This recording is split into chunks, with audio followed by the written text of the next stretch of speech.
The war between Earth and the Varillians had stopped years ago. There was now an uneasy peace. But even with peace, both sides watched each other closely waiting. In the dark corners of the galaxy, spies still moved, and quiet plans were still made. Commander Rel of the Varillian High Council sat in her throne-like seat, cold eyes studying a glowing display of a human officer. His name was Captain Drew, not a soldier like others. He had once stopped the war between two alien races just by speaking. Earth had sent him now as a peacekeeper to the Varillian border. Rel didn't trust humans, especially not ones like Drew. He's too clean, Rel said. Too calm. Let's see how long that calm lasts. She waved a hand, and the doors to her chamber slid open. In walked a tall, graceful Varillian female warrior. She wore sleek armor that shimmered like liquid glass, and her eyes glowed faintly purple.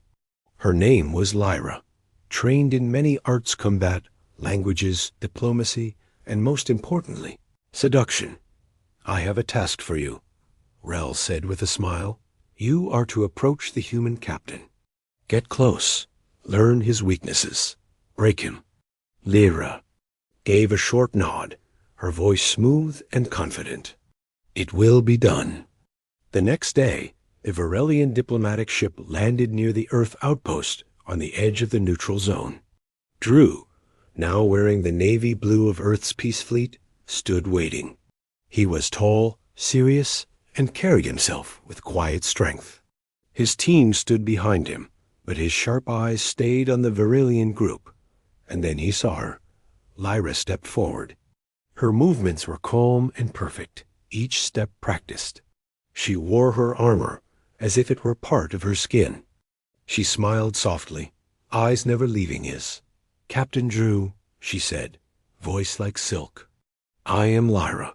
I will be your liaison during your stay. Drew gave a polite nod. Understood. Let's keep things simple. Lyra tilted her head slightly.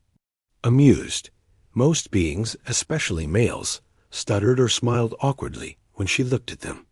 But Drew's face remained like stone.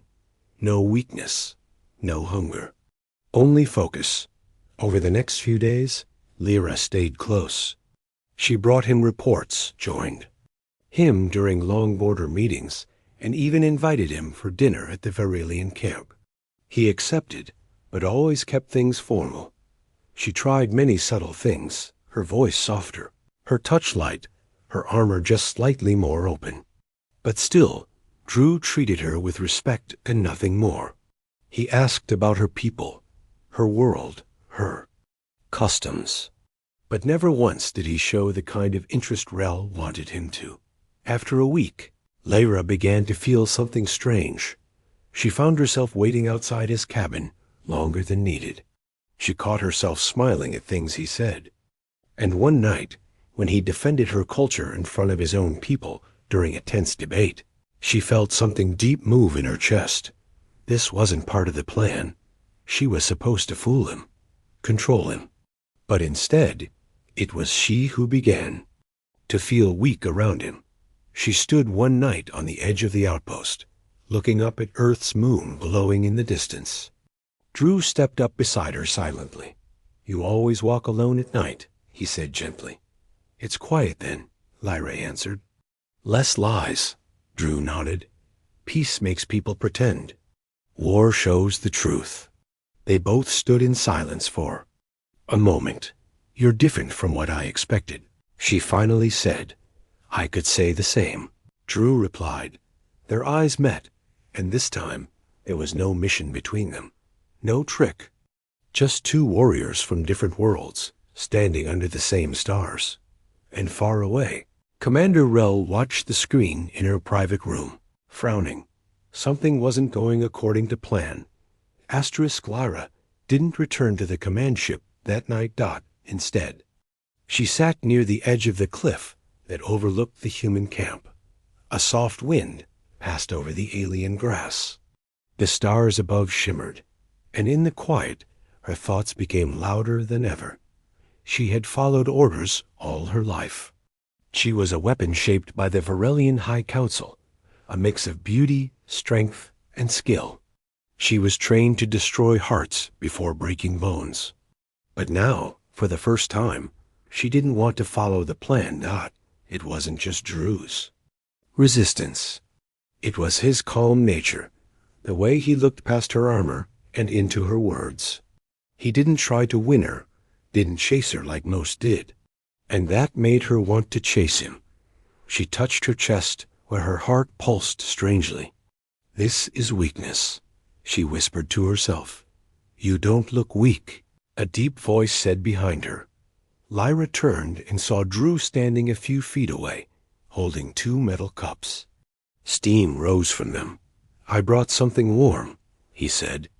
Walking closer, "The desert cold creeps in fast." Lyra accepted the cup and nodded thanks. She took a sip, slightly bitter, but warm.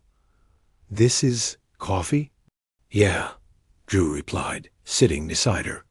"Best thing Earth ever made. Don't tell my general I said that." For a while, they sipped in silence. Then Lyra asked, "You knew who I was the moment we met, didn't you?" Drew's face stayed calm, but his eyes turned sharper. "Yes, not your name, but I knew your purpose." "Then why did you trust me?" she asked softly.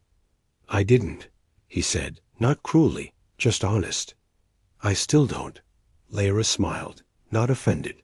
"And yet you bring me coffee." "I don't have to like someone to respect them," he answered. "And you've earned that." She looked down at the dark liquid in her cup. His words touched something deep inside her. She wasn't used to being respected without charm. She was used to being wanted, not valued. "You could have used me," she said. "Turned the game around." "I don't play games," Drew said firmly. "Not when peace is on the line." The air grew colder, but she didn't feel it anymore. She watched his face, strong and still, and asked, "If I left tomorrow, would you stop me?" "No," he said, looking straight into her eyes. "But I'd remember you." That single sentence made her chest feel tight. Back on the Varelian ship, Commander Rel was growing impatient. The reports were slow. Lyra hadn't sent her any useful data.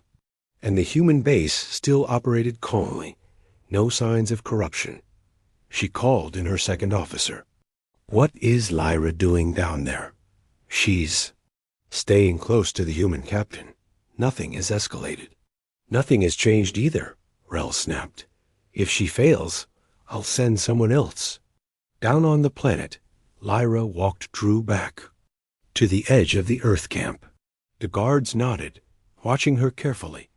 Before he entered, Drew paused and looked at her. "I don't know what your orders were, but if you're here just for them, don't stay." Lyra felt her throat tighten. "And if I'm not?" "Then stay," he said quietly. "But only if it's your choice." She didn't reply, just nodded, turned, and walked into the shadows. That night, Lyra didn't report to Rel. That night, she didn't send a signal. Instead, she stood outside Drew's cabin, unseen, listening to him speak softly to his crew, inside calm, clear, focused. She closed her eyes. Her orders were clear, but her heart was changing. And when a trained, Varelian warrior starts listening to her heart, even the stars should be afraid. Commander Rel sat in her chamber, staring at the silent screen. 7 days. 7. Full cycles without a proper report. She tapped her long fingers on the metal desk, eyes cold and sharp. Around her, the air was still tense. Everyone on the command ship knew when Rel was quiet, trouble was near. Finally, she turned to her second-in-command. "Send a secure message. I want Lyra recalled immediately. If she refuses, mark her as compromised." The officer looked uneasy. "Commander, if I may, Lyra has never failed a mission before." "She's failing now," Rel hissed. "That human has done something to her." The officer gave a respectful nod and left. Rel stared at the screen again. She was my best weapon. I will not let her fall for him. On the surface, Lyra stood beside Drew during another long council meeting. Several alien species had gathered to negotiate new rules for the neutral zone. The air was filled with politics, tension, and words with sharp edges. Drew spoke with calm power. He listened more than he talked, and when he did speak, everyone went quiet. Lyra didn't say much. She watched. She noticed how others leaned in. When Drew spoke, how they lowered their voices when he passed, how even the proud generals listened. He didn't command fear. He commanded trust, and that made him more dangerous than any weapon. After the meeting, Drew turned to her. "You've been quiet." Lyra shrugged slightly. "You speak better than I do." He smiled a little. "You could speak circles around me if you wanted." She met his eyes, serious. "Maybe I don't want to anymore." Drew blinked, slightly surprised, but said nothing. They walked back in silence. Later that night, in her temporary cabinet. The Virelian camp, Lyra received the message. It was short. Sharp. Recall order. Return immediately. Status. Compromised. She stared at the words. They didn't ask. They commanded. Her hands tightened around the device. She stood still for a long time, thinking about all she had been. Then she sent a simple reply. Mission active. Human not compromised. I am. She powered the device off. The next morning, Drew found her outside the human outpost, standing near the cliff edge again. "You didn't sleep," he said. "No," she replied. "Neither did you." They stood side by side, the early light warming the rocky ground. "I got a message from Earth Command," Drew said. "They warned me that Virelian High Command might change tactics." Lyra gave a slow nod. "They already have." He turned to her. "What does that mean?" "I've been ordered back," she said quietly. Drew's face tensed. "Are you leaving?" "I don't know," she answered. He stared at her. "Why are you still here, then?" Lyra took a slow breath. "I came here to break you, to find your weakness. But I stayed because I found mine instead." Drew said nothing, but his eyes softened. "I don't want to be their weapon anymore," she whispered. "Not if it means losing this." Before he could speak, an alarm rang out in the distance. A message crackled on the comms from the lookout post. Virelian shuttle incoming fast. Not registered. Possible extraction unit. Drew looked at her. "Are they coming for you?" Lyra clenched her fists. "Yes, and if they see me near you, they'll consider me lost." "Then we have to move," Drew said, turning. She grabbed his arm. "No, I'll handle this. You'll be outnumbered." "I've been outnumbered before," she said, eyes blazing. "But this time, I'm not fighting for orders. I'm fighting for choice." The shuttle roared closer in the sky, black and sharp like a dagger. Lyra turned to face it, her figure calm, her mind made up. For the first time in her life, she wasn't a tool.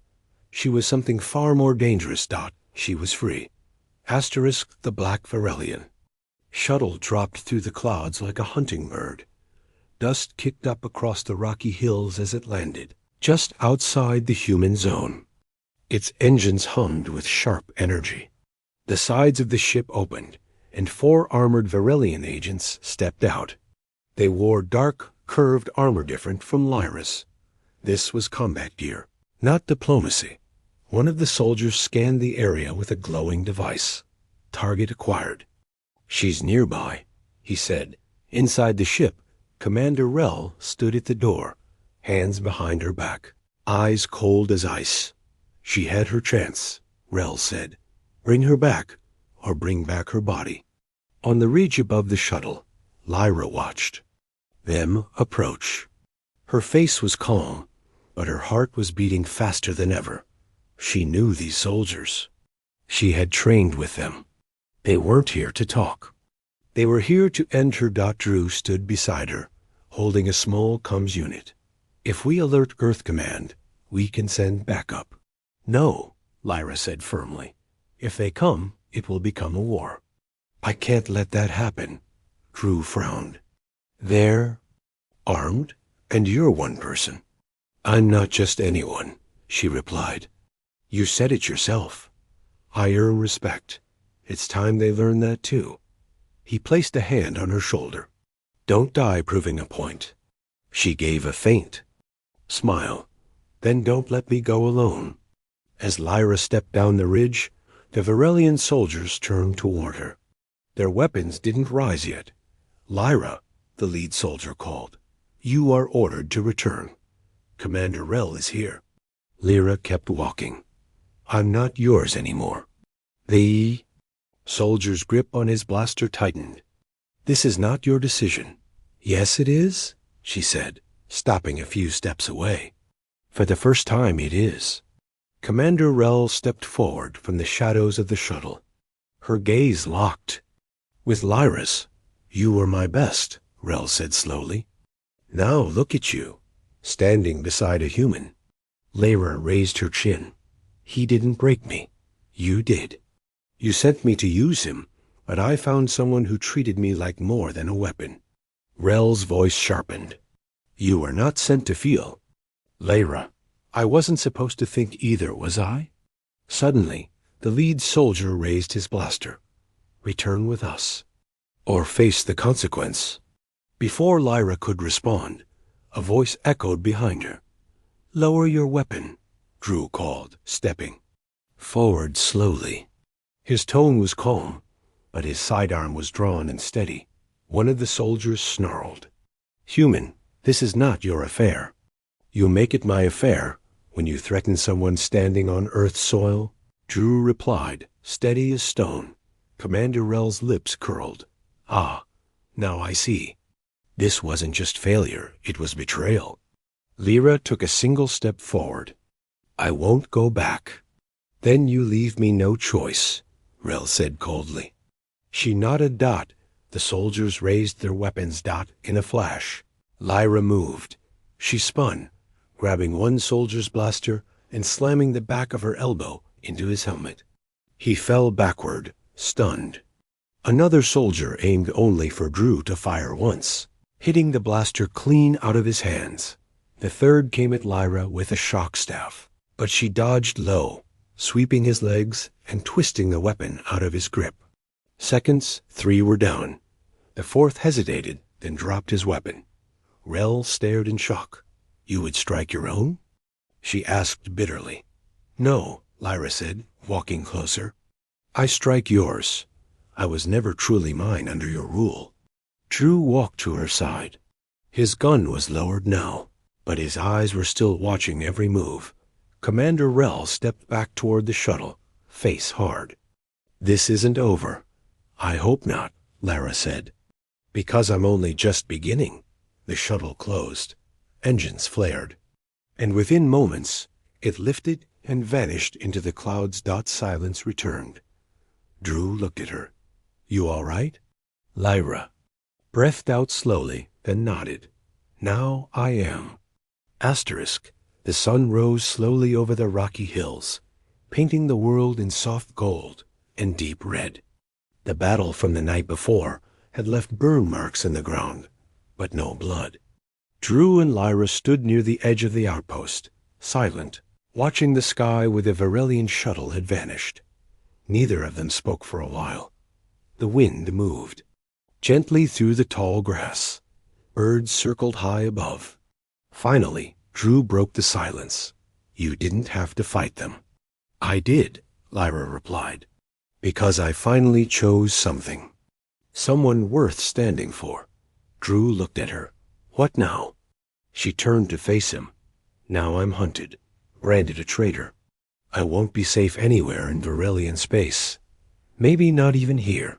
We'll protect you, Drew said simply. Earth doesn't throw away its allies. Lyra smiled, a little bitter. I wasn't sent here to be your ally. I was sent to trap you. And instead, Drew said softly, You found freedom. She nodded. But it came at a cost. Later that day, Lyra stood before the Earth Council tent. Several officers and envoys sat inside, their faces serious. Most of them didn't trust her. She could see it in their eyes. But they listened. She stood tall and explained everything.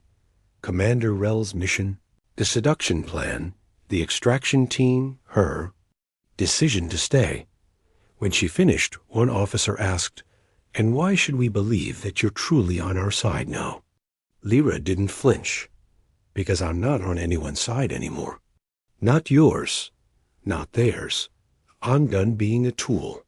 I want to live by my own rules. I want to fight only when it matters." Drew stepped forward and faced the room. "I believe her, and I stand with her." That single sentence changed the air. Another officer asked, "So what do you suggest we do with her?" "We don't do anything," Drew replied. "She hasn't broken Earth law. She protected this base. She stopped a fight from becoming a war." Some of the officers still looked uneasy, but none spoke further. The decision was quiet, but final. Lyra was allowed to stay. Days passed. The sky turned colder as the season shifted. Drew continued his diplomatic work, and Lyra stayed close, but not in the shadows. She walked openly now. She trained in the human gym, joined meetings when invited, and helped repair damaged gear after storms. At first, many humans avoided her. Then they watched her, and slowly they began to trust her. One day, a young human officer handed her a datapad. "You left this in the command room," he said, his tone friendly. "Thank you," she replied, surprised. He paused, then smiled. "You're not what we expected." Lyra nodded. "Neither am I." That night, she sat beside Drew outside the base. A small fire cracked between them, and stars lit up the sky. "I still don't understand you," she said, poking the flames. With a stick, Drew looked over. "Why? You knew what I was. You could have used that. But instead, you respected me, even when I didn't deserve it." "You always deserved it," he said. Lyra's eyes met his. "You're the first person who made me feel like I mattered beyond the mission." "You do," he said. "You matter to me." Silence grew deep between them. Then Lyra leaned in just slightly, eyes unsure for the first time. "Even if I was your enemy?" Drew didn't move. "You never were. You were someone trying to find her place in a broken world." She gave a soft laugh. "I think I found it." He raised an eyebrow. "Where?" Lyra's voice was quiet, almost a whisper. "Here, beside you." Their hands met in the shadows, and for the first time, there were no orders. No lies, only truth. The calm did not last. A week after Lyra was accepted into the human outpost, trouble returned. An encrypted signal reached Earth Command intercepted by one of their patrol ships. It was from the Varelian High Council. The message was clear. The traitor, Lyra, has committed crimes against the Varelian Order. She is to be returned immediately or face consequences. Any nation that shelters her will be treated as hostile. The message spread through every human base across the sector. In the Earth outpost, officers gathered in a tense meeting. Drew stood at the center of the room. His voice was steady, but everyone could see the fire behind his calm. "She protected this base," he said. "She stopped her own people from starting a war. And now they want her punished for it?" An older officer looked up. "It's not about what's fair. It's about what's possible. We can't go to war for one person." "She's not just one person," Drew said. "She's proof that their system can be broken.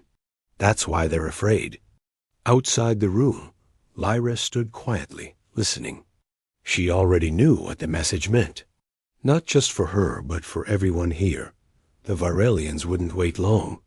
And if Earth didn't hand her over, they might send more than just words. She walked away without saying anything. That night, while Drew was out on patrol, she packed a small bag. No weapons, just supplies and a long coat to cover her armor. She left a short note behind. I won't let others bleed for me. Thank you for showing me what it meant to choose. Lyra. Then she slipped out through the back gate, moving fast under. The cover of Night. Drew found the note the next morning. His heart sank. Asterisk. He grabbed his gear and ran to the comm station. Get me a drone scan of the outer hills, he barked. And send word to patrol squads. She's gone. The young officer at the desk looked up, worried. Sir, did she defect? Drew shook his head. No, she's protecting us the only way she knows how, by leaving. Within an hour, a small search team was formed. Drew moved fast, using every bit of data and tracking skills he had. The desert hills were vast, but Lyra had been careful not to hide her tracks completely. Part of her had wanted to be found. He followed the trail past the cliffs and across a dried riverbed. And there she was, alone beneath a broken tree, watching the horizon like a ghost. She turned slowly when she heard his footsteps. You shouldn't have come, she said. I had to, Drew replied. You read the message, she said. You know what I've become. Yes, he said. A target. Lyra looked away. If I stay, they'll use me to hurt your people. And if you go, Drew said, stepping closer, they'll hunt you. They might even kill you. She gave a dry smile. At least no one else will get hurt. Drew reached out and took her hand. That's not your decision to make alone. Lyra blinked, her voice soft. I don't want to run anymore. Then don't, he said. We'll stand together. If they come, we face them. If they send threats, we send truth. She laughed quietly. That sounds like something I'd say. He smiled. You've rubbed off on me. She leaned against him, head on his shoulder. If this ends badly. It won't, he interrupted. But if it does, she said softly, I'm glad. It was you. Drew didn't speak. He just held her tighter. They stayed there until the sun rose. By noon, they returned to base together, and they weren't alone. Several officers stood at the gate, weapons lowered, expressions uncertain but respectful. The older officer from before stepped forward. We received a second message, he said. Virelian forces are sending a delegation. They want to speak in person. Drew glanced at Lyra. Lyra raised her chin, eyes clear and calm, then let them come. 3 days later, the Virelian delegation arrived. A sleek dark ship touched down outside the Earth base. It was smaller than expected, not a warship, but it came with heavy guards. The air around it felt tense. This wasn't a visit. It was a warning wrapped in politeness. Commander Rel stepped out first. Her eyes scanned the humans, then locked onto Lyra, who stood beside Drew, armor clean, face calm. So, Rel said, voice cold, this is how far you've fallen. Leery didn't look away. No, Commander, this is how far I've risen. Rel approached slowly. You broke orders. You attacked your own. You've aligned yourself with the enemy. I followed my conscience, Lyra replied. And they are not the enemy. You are. Rel's mouth tightened. You still have a chance. Return now, and your punishment will be light. No, Lyra said. I will not return to a system that only values control. Drew stepped forward. She's under Earth's protection now. Rel's eyes shifted to him. And Earth will burn if it keeps protecting traitors. The humans around them tensed. Weapons were ready. But Drew lifted his hand. No one needs to burn, he said. You don't want a war. You just want control. But your fear shows fear that one of your best soldiers chose to think for herself. She was never meant to think, Rel snapped. She was meant to follow, Lyra took one step closer. And yet I chose. I chose truth. I chose peace. I chose myself. For a long moment, no one moved. Then, from the Varillian guards, one soldier took a quiet step forward. He looked at Lyra and gave a small nod of respect that another soldier followed, lowering his weapon. Slightly, Rel noticed it. Her face turned pale with rage. "You shame your people." "No," Lyra said. "I give them hope." Drew spoke again. "You can try to silence her, Commander. But you've already lost. Because you built a weapon and created a voice." Rel's eyes narrowed. But she said nothing more. She turned sharply and marched back toward her ship. The guards followed, but not all with proud steps. As the Varillian ship rose into the sky, vanishing into the clouds. A strange silence fell. No one cheered. No one clapped. But something deep had shifted. Lyra stood tall. Free. Weeks passed. The tension between Earth and the Varillians cooled, but it never fully disappeared. Patrols increased. Borders were watched more carefully. Yet no attack came. Lyra became a symbol, not just to humans, but even to some quiet Varillians who sent hidden messages, words of support, of admiration, of thanks. She helped train new officers, taught them about her people's tactics, language, and how peace sometimes starts with defiance. But at night, she returned to the same quiet hilltop where she once stood alone. And Drew was always there, waiting with a cup of coffee and a calm smile. One evening, as stars rose above them, he asked, "If you had to choose again, would you still come to that outpost?" Lyra smiled, leaning against him. "Yes, but this time I'd walk straight up to you and say, 'Don't bother resisting. You're already mine.'" Drew chuckled. "That sounds more like the woman." "I know."